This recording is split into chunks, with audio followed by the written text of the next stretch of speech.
Penetration पूरा न होना या स्लैग या क्रैक या पोरोसिटी और कितनी बड़ी खामी अस्वीकार्य है उसकी एक लिमिट तय है। ठीक है। लेकिन यहाँ एक और दिलचस्प चीज है, परिशिष्ट ए यानी एनेक्स ए।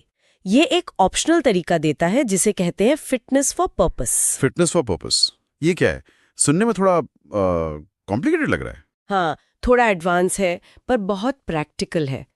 इसका मतलब ये है कि कुछ खास मामलों में अगर हम बहुत डिटेल में इंजीनियरिंग एनालिसिस करें, जिसे इंजीनियरिंग क्रिटिकल असेसमेंट या ECA कहते हैं, तो हम ये देख सकते हैं कि पाइपलाइन पर असल में कितना स्ट्रेस आ रहा है, वेल्ड की फ्रैक्चर टफनेस कितनी है, और इस एनालिसिस के आधार पर हो सकता है कि सेक्शन 9 के मुकाबले थोड़ी बड़ी खामी भी स्वीकार्य मान ली जाए। अच्छा, मतलब अगर इंजीनियरिंग कैलकुलेशन ये दिखाएं कि वो खामी उस पाइपलाइन के ऑपरेशन के लिए खतरनाक नहीं है तो उसे पास कर सकते हैं। हाँ बिल्कुल, ये एक ज्यादा सटीक केस स्पेसिफिक मूल्यांकन है।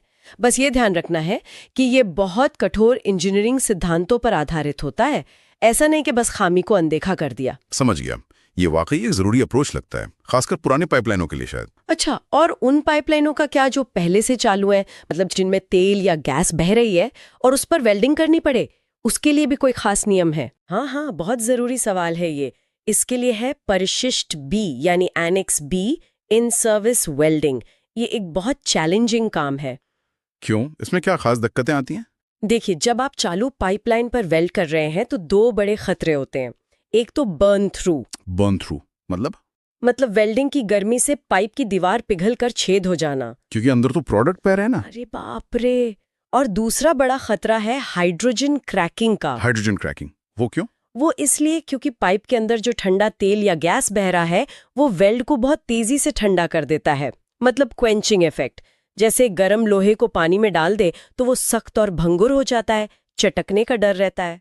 कुछ वैसा ही वेल्ड मेटल के साथ हो सकता है, तेजी से ठंडा होने पर हाइड्रोजन ट्रैप होकर क्रैक बना सकती है। बाप रे, ये तो बहुत ही ज्यादा ध्यान रखने वाली बात है। तो उसके लिए जरूर कोई खास सावधानियां बरतनी पड़ती होंगी। आधा ना हो के बर्न थ्रू हो जाए और इतनी कम भी ना हो कि वो तेजी से ठंडा होके क्रैक कर जाए। बहुत बारीक संतुलन साधना पड़ता है। सही है।